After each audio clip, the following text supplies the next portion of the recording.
Hello, and welcome to another episode of Bare Bones Wargaming, a show with no bells, no whistles, no frills, just a man, a camera, and his game.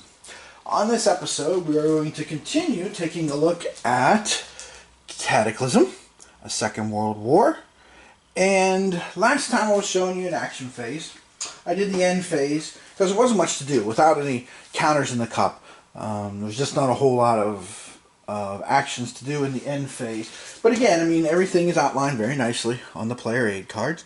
So what we're going to focus on here is the beginning of a new turn, 1937-38. And we're going to start going down through all of this here. We're going to talk about how you gain flags, how you do production, and how all the chits get into the cup. So that way, when things start to get pulled, the chit can hit the fan. Sorry, that was a bad joke. I know. I used to have an English teacher in high school that, you know, she basically would say, you better make sure that you follow the directions on this assignment, otherwise the ship might hit the sand. First time she did that, we were like, what? Wait, huh? Anyway, moving along. Well, it's better than being up on sanitary waters without proper means of propelling oneself forward, right? Okay. So here we go. Gaining flags. Now, gaining flags are important because that is how you get to do your political actions, which are all these things here that I talked about in the last video. Okay? Now, early in the game, flags are really dependent on a couple of things. One of the things that is important is the status quo, which right now still exists. And the status quo is important because countries like, and let's move over here to the democracies, countries like the US and France and Britain basically, well, U.S. cannot get flags until they get the Lend-Lease thing moving, until they get other things going. Lend-Lease is actually connected more to alliances. But until the status quo is changed, they really can't get flags. America's isolationism, that kind of thing. Okay. France and England can get a flag, but then they have to risk their stability test, which, of course, like we talked about last episode, and as you saw with that collapse of Britain's government, whatever went on there, that can be a little rough. So let's go ahead, and the U.S. can't get a flag. Now, the French could risk it, but remember, their effectiveness is only 1. So that is a bit of a stretch. And since they have their alliance with Britain, well, they really don't need to worry so much about maybe getting flags right now. Because now anything Germany does, either that affects either Britain or France, they both will get a flag. So France is going to sit still. UK is going to sit still too. Okay. Now Italy automatically gets 1 flag, and because Il Duce is still in charge, they can still have, let me move over here to the fascist powers now, they can go ahead and still have the Il Duce flag. Okay. Il Duce is important because it gives you 2 dice. Okay. Germany, so long as their government doesn't collapse due to the Night of the Long Knives, can get 2 flags. So again, when you get things, as you can see, I'm putting them into the production holding box. Everything that ends up in the production holding box will end up going into either the cup or the reserve space on the record display.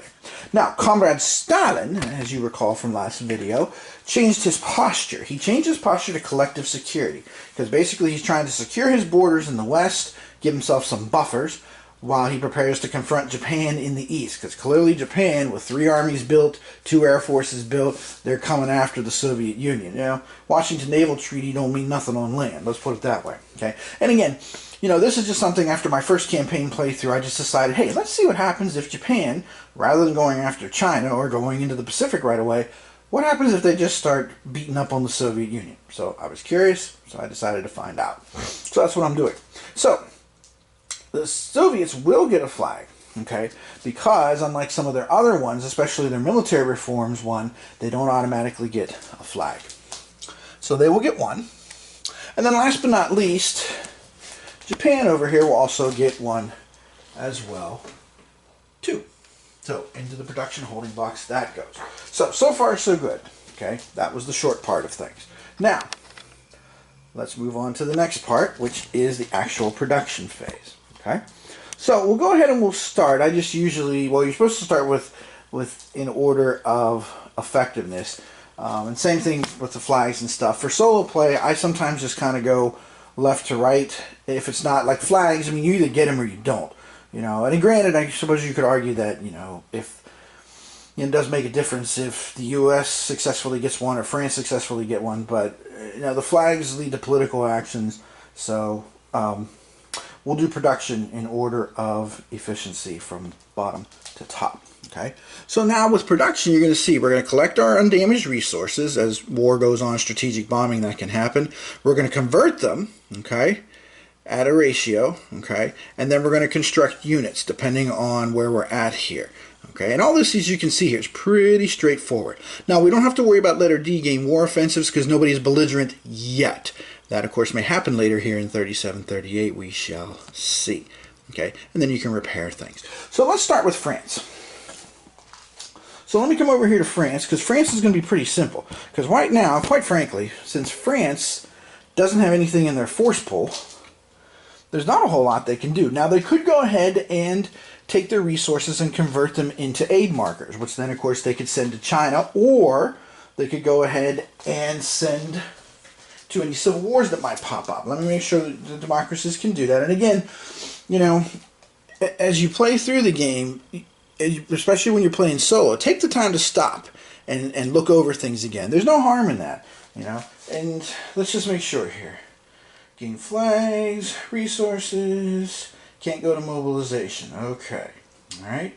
So we can go ahead and do this. All right. Now, because, and let me zoom in here on the French, just to show you. Because France right now is at its civilian standing still, you can see the civilian columns, you can see the conversion. So notice here, every 2 resources you only can convert into one thing. Okay, so for example, if I had 2 resources, I could convert it into only 1 plane if I wanted to build a plane. Okay, as you move along, as you see here, the next column, rearmament, the ratio goes 1 to 1. So now it's even. Hey, every resource I can use to build something or gain an offensive. As it goes further along, you can see it turns into 1 to 2 and 1 to 3. So let's take a look here, and I'm just going to move you because we're already zoomed. So let's zoom in here. Let's find France. Here's France. Okay, let's zoom out just a little bit. There we go. Now, you can see here there are 2 types of resource markers in the game. There are the permanent ones that are printed on the map. These ones are forever and ever, amen, so long as you control them. Some of them are industry ones. That's important because once you become belligerent, you automatically get offensives from your industrial resources. Some of them are natural resources, and you can convert those into offensives, but you won't get those extra ones, okay? Now, some here, like, let me tilt this just a tiny bit. Like here in the Benelux countries, these markers here are temporary. That basically means this. When you control that space, you can go ahead and at the start of a turn, during the administrative phase, you can collect those resources, but it's a one-shot deal. It's kind of like the en passant rule in chess. You either do it or you don't, okay? And once you do it, it's gone. That's it. The option exercise, once you exercise the option, that's it, okay? Well, en passant is automatic. Maybe that's not the best analogy because you have to do it right away. But I mean, if you control the Benelux countries, that doesn't mean you have to. Yeah, that was a bad analogy. That doesn't mean you have to do it the next turn, but you can do it. Okay. But again, it's like a one-shot deal. It's like it's a better analogy. It's like the expression, you shot your bolt. It's like firing a bolt-action rifle. Once you fire that shot, then you have to recycle. You have to bring the next one up into the chamber. So it's a one-time deal, one-time use, if you will. All right. So those are those temporary ones. So France has 2 permanent ones under their control right now. That's it. So we're going to go ahead and convert that into an aid marker, and we're going to put that in the production holding box. And again, I'm doing this because, well, a couple of reasons. France doesn't have any actions available, any units available in their force pool because they're still at civilian level of commitment. And I'm either thinking putting it into China somewhere to help France with that situation there, increase their influence, or if a civil war pops up in, let's say, zoom out here a little bit, let's say Spain, then I could place the aid marker there and try to get some influence there. Okay, and if your side wins the civil war, you're going to get a die roll modifier, a +1 to your diplomacy attempt. So we'll go with that. Now, Italy is next. Italy only has one little tiny resource here in Lombardy. But good news for Italy is they are at rearmament. So this is a 1-to-1 deal. Now, if you remember last video, Comrade Stalin, as you can see over here, has been kind of active here in Eastern Europe. working his way down. I have to admit, I was shocked the way those die rolls came out rather. He's been as lucky as Il Duce was last game for me. So I think what I'm going to do is, with the one resource, and I can convert it to 1-to-1 ratio, I'm going to go ahead and build an army and bring that into play. Because if I don't, Comrade Stalin continues to rearm and mobilize. Yeah, that may be a problem. Now, of course, I have to be careful with both Italy, Germany, and the Soviet Union, because if anybody moves to mobilization, the status quo is gone, the U.S. starts to become more active, so you got to kind of weigh that out. Okay, so next on the effectiveness rankings here are the U.S. and the U.K. So let's go up here to the U.K. I'll come out just a little bit. There we go. Okay. Now again, the UK doesn't have anything in their force pool. Okay, and they have two resources. They have Canada and they have London. So again, I think I'm going to go ahead and buy an aid marker with the production. Now you don't have to, of course, you know. And by the way, if you see here, the back side of the counters, they have the little symbols on them. Okay, for natural resources. As you get the hang of this, you can go ahead and, you know, kind of do it mentally. I'm sure it's especially easier when you're just a single player by yourself, so to speak. Okay. Now, the U.S., also at the civilian level, but the U.S. has a lot of resources. Okay. Got 4 in the eastern United States and 3 way out west. Now, the only thing is, right now, the U.S.-Japan trade agreement is in force. So Japan automatically gets an extra resource every turn from the good old U.S. of A. So, the U.S. has 6 resources left, and at the conversion rate, you can see still civilian there, 2-to-1. So we can go ahead and decide, come out a little bit, there we go, how we're going to go ahead and do this. All right. So what I think I'll do is I'll go ahead and build the U.S. plane, okay? And again, at 1-to-2, that cost me 2 of my resources, so I got 4 left. And I'm going to go ahead and do 2 aid markers, okay? Roosevelt kind of keeping an eye on things and kind of trying to get things organized there around the world. So he'll put those aid markers into place. Okay. Now, let's come over here to Comrade Stalin. Now, Comrade Stalin is also in a position where he doesn't really have any units either right now. Okay. And he has 2 resources. He has Moscow and he has the Caucasus. And again, he's at civilian, if you want to call a communist government that. He's at civilian level, so again, he could do aid markers if he wanted to, which actually, again, he could maybe take advantage of some civil wars pop up in Eastern Europe, okay?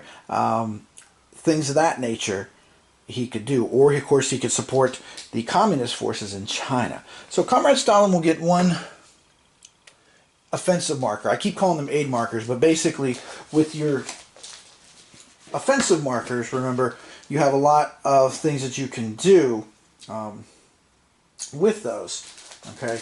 And being able to send aid to other countries, all right? So, intervention. That's really what it's, okay, wait, I'm zoomed in. Hold on, let me zoom out. Really what it's called is intervention here on the card. You can see right there. Acting power sends aid to Civil War faction. That's a military action, and those little arrow markers, the offensive markers, mark that as such. Okay, so Comrade Stalin's taken care of. So now let's go to Japan. Now Japan early in the game here has such a huge advantage because they already started the game at rearmament. And I've got them up to mobilization already. But notice, mobilization of Japan did not upset the status quo. Okay? Because again, if you look at the Allies here, what ends the status quo is combined victory total of Italy and Japan being greater. Germany, Italy, or the Soviet Union increases to mobilization. Okay? But not Japan. So, Japan is rolling over here. So, Japan has 3 resources total. They got 1 for Tokyo, 1 for Manchuria, and 1 complement of the generous United States of America. Now, since Japan is still thinking about land campaigns, I could go ahead and continue to focus on that. Because you see my force pool there. I have a naval upgrade marker, I have a land upgrade marker, and I have an airplane and an infantry. But since I am planning on going to war with the Soviet Union, I am thinking about doing the upgrade marker. Now, most things, when you build them, cost only 1 resource. However, upgrade markers cost you 2. Some items, like fleets, also cost you 2 and have to go on the turn counter for the next turn. So right now in the cup, there are some extra units and counters because I was building fleets previously, and now they are available. So, what to do here? Well, now see, I could also be looking at war in northern China. So let me zoom out here and let me show you what I'm thinking about on the map for Japan. This decision-making process. So here's the situation in Northeast Asia. Okay, you can see the Soviets have basically beefed themselves up, so they're ready to roll. Japan is ready to roll there in Manchuria too. They basically have maxed everything out. And then of course there's a resource here that's adjacent, so I could try to conquer that. And if I put an air unit on the Korean Peninsula, you can see the little blue line here with the air power. They would be adjacent. I could fly that over to there. Okay. So here's what I'm going to do with Japan then. Because of the geopolitical situation and because of the fact that I've been planning war with the Soviet Union basically since 1933, excuse me, I'm going to go ahead and use 2 builds for my land upgrade marker and use my 3rd and final build, thank you United States. Ooh. But if I use that, then I won't have an offensive marker and I won't be able to start my war. I'll have to use a political action to start my war. And I might need to use my political action for stability. You know what? I've got enough to start my war. Let me go ahead, and units I meant. I'm going to go ahead and get, for Japan, I'm going to get an offensive marker. So that way I can basically attack whenever I feel like it. And of course attacking the Soviet Union won't trigger off a huge wider conflict because the Soviet Union has no allies right now.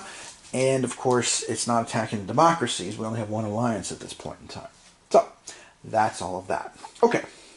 Now, after you buy all the markers, you basically, again, you can gain war offensives if belligerent. Well, nobody's belligerent yet. Everybody's still at peace. Okay? So now final disposition. Now what does that mean? Well, that means basically this. Each power can place one of their markers into their reserve space here, and then the rest go into the cup.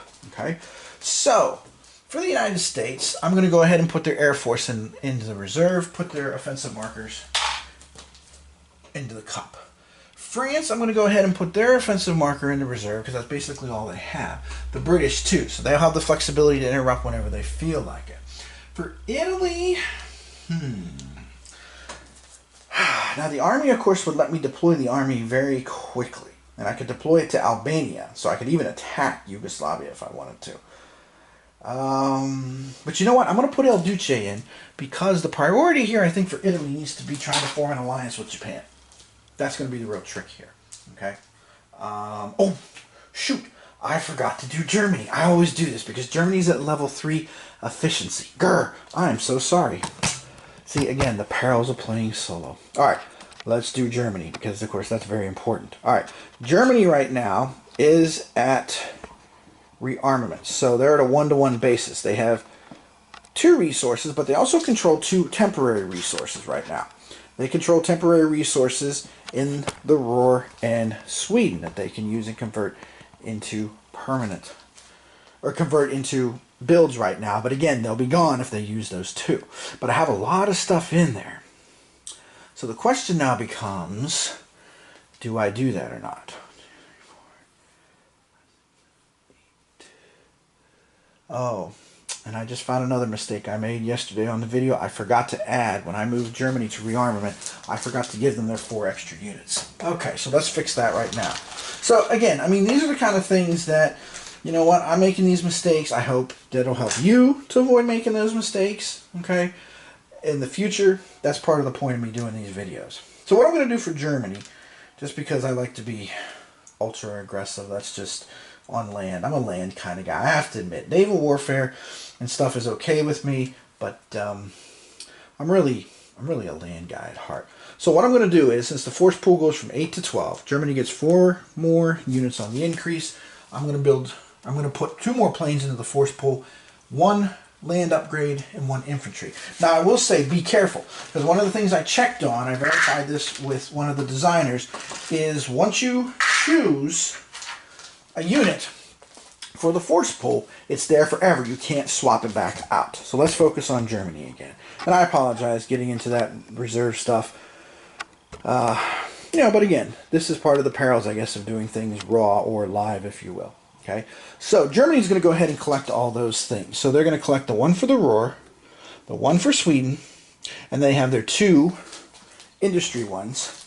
That gives them 4 total. So, with the 4 total, and Germany's on a 1-to-1 or a 1-to-2 conversion rate here right now, I'm going to do the following. For 1 resource, I'm going to do the land upgrade, which costs me actually 2 builds. Okay, so, I'm sorry, it will cost me 2 builds whenever I get, it does cost me 2 builds, so I will go ahead and do that. And then with my other 2, I will get my army and get my air force. There's my 4 resources. Okay, so, and again, all of this very nicely is, whoops, that's too close. It's on the card, and it just, you know, there's reminders here.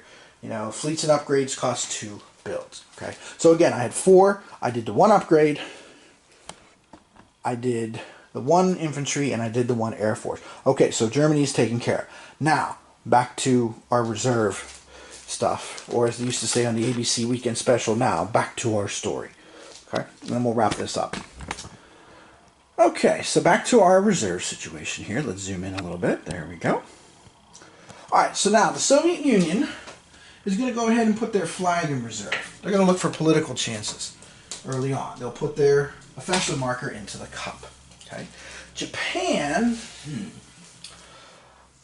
Japan, of course, could use an alliance with Italy. So what I'm going to do is I'm going to put that here, because remember, in order to pull off an alliance, both players have to have a flag in their reserve box. And then I'll put the upgrade and the offensive marker into the cup. Now for Germany, I'm not really thinking about an offensive yet with Germany, but I am looking at the idea. Oh, but I didn't buy an offensive marker. I would need a flag to pull that off now. And Germany has 2 flags. So I'll tell you what. I think what I'm going to do for Germany actually is, so I can do this quickly, I'm going to put their upgrade marker there and put everybody else into the cup. That way I can show Britain and France that I mean business. Okay? So everybody else is in the action cup. And now we are all set to start the 1937-38 turn. Okay. So at this point, I'm going to go ahead and end this video. And then what I'll do in the next video, I'll do one more video on this.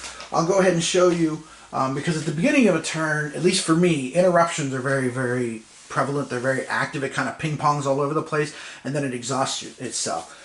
So next video I'll show that. I'll show a little bit of this 1937-38 turn, see if I can get an offensive going here to show you the combat system, and then I'll have some final thoughts, especially about solo play with this. But so far I can tell you this, you probably have been able to tell by the videos themselves, this game, definitely a thumbs up.